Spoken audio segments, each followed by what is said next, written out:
तो good evening students, मैं doctor Pawan Oberoi. देखिए, आज ही पेपर हुआ है सीसीएस यूनिवर्सिटी मेरठ में बीकॉम फर्स्ट सेमेस्टर का एनईपी 2020 के हिसाब से, और 10 जनवरी 2024 जो है आज डेट थी। तो ये पेपर आपके लिए इसलिए लेके आए उधर यूनिवर्सिटी के स्टूडेंट्स के लिए, ताकि आप लोगों को काफ़ी हेल्प मिलेगी। तो आज ही पेपर हुआ है शाम की शिफ्ट में 10 जनवरी 2024 को, और ये पेपर अपलोड कर रहा हूँ। सबसे पहले आपको मेरे चैनल पे पेपर मिलेगा, तो study with doctor Pawan Oberoi channel subscribe करिएगा, और BCom first semester unsolved paper की प्लेलिस्ट विजिट करिएगा। सभी यूपी के स्टूडेंट्स जहाँ भी एनईपी लागू है, तो आप BCom first semester unsolved paper की प्लेलिस्ट में बहुत सारे क्वेश्चन पेपर्स और मॉडल टेस्ट पेपर और इम्पोर्टेंट टेस्ट पेपर कई यूनिवर्सिटीज़ के देखेंगे।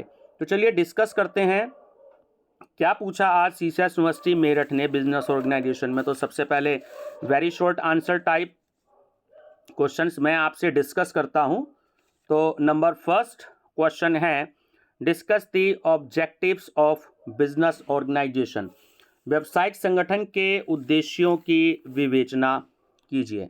Second, what are the different forms of business organisation. व्यावसायिक संगठन के विभिन्न प्रकार कौन कौन से हैं। Third, what is the concept of LLP, है ना। एलएलपी की विचारधारा क्या है। लिमिटेड लायबिलिटी, है ना, पार्टनरशिप का ये आपका क्वेश्चन है। फोर्थ है, what is the difference between professions and vocation. पेशा एवं आजीविका में क्या अंतर है। Fifth, describe any 3 causes of business combination. व्यवसायिक संयोजन के किन्हीं 3 कारणों की व्याख्या कीजिए।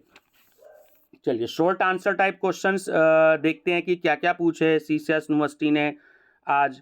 तो वो क्वेश्चंस हैं, देखिएगा आपका question number 6, what do you mean by optimum size of a business unit. What are the main factors determining it. एक व्यवसायिक इकाई के अनुकूलतम आकार से आप क्या समझते हैं।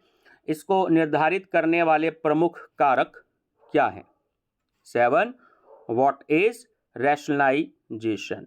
What are its objectives. युक्तिकरण क्या है, या विवेकीकरण भी बोलते हैं इसे हिंदी में। इसके क्या उद्देश्य हैं। 8, right a note on classification of business activities. व्यवसायिक क्रियाओं का वर्गीकरण पर एक लेख लिखिए। चलिए सेक्शन सी की बात करते हैं। इसमें क्वेश्चन नंबर 9 है, what is the importance of business in present circumstances. Describe the stages of development of business. वर्तमान परिस्थितियों में व्यवसाय का क्या महत्व है। व्यवसाय के विकास के विभिन्न चरणों की व्याख्या कीजिए। 10th, what is a private company. Differentiate between private company and a public company. एक निजी कंपनी क्या है, एक निजी कंपनी तथा एक सार्वजनिक कंपनी में अंतर बताइए। 11, describe the theories of plant location. तो इसमें 3-4 थ्योरी हैं। मेन तो 2 थ्योरी आती हैं, उसको तो आप कर ही लीजिएगा आगे के लिए स्टूडेंट्स जो हैं, है ना। तो बाकी 4 थ्योरी हैं। थोड़ा थोड़ा आप सबके बारे में एक एक पेज का मैटर दे सकते हैं, 1 से 1.5 पेज, ताकि 5 से 6 पेज का आपका मैटर बन जाए। संयंत्र स्थानीयकरण के सिद्धांतों की विवेचना कीजिए। 12th question, what is business combination. Discuss its various kinds. व्यावसायिक संयोजन क्या है, इसके विभिन्न प्रकारों का वर्णन कीजिए। 13, what is the criteria for measuring the size of a business unit. Describe the factors affecting the size of a business unit. एक व्यावसायिक इकाई के आकार को मापने का मापदंड क्या होता है, और एक व्यावसायिक इकाई के आकार को प्रभावित करने वाले कारकों की व्याख्या कीजिए। तो स्टूडेंट्स लगभग जो प्रीवियस ईयर के क्वेश्चन पेपर्स हैं, मैंने 4 इसमें अपलोड किए हैं, और 2-3 मॉडल टेस्ट पेपर भी या इंपॉर्टेंट क्वेश्चंस अपलोड करते हैं। तो सारे क्वेश्चंस लगभग उसी में से हैं। गिने चुने 15-16 क्वेश्चन इसमें बनते हैं बिजनेस ऑर्गेनाइजेशन में, जो आपका सिलेबस है। ठीक है, घूम फिर के वही क्वेश्चंस आते हैं।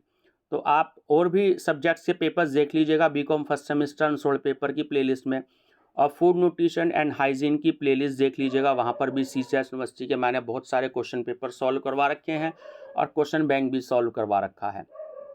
ठीक है, और माइनर सब्जेक्ट आपके जो है माइनर सब्जेक्ट अनसोल्ड पेपर के नाम से भी प्लेलिस्ट देख लीजिएगा, उसमें मैंने काफ़ी सारे question paper CCS university Meerut के करवा रखे हैं। मेरी तरफ से बेस्ट ऑफ लक। वीडियो का लिंक अपने दोस्तों को शेयर कर दीजिएगा ताकि उनकी भी हेल्प हो सके टाइम से। Thank you.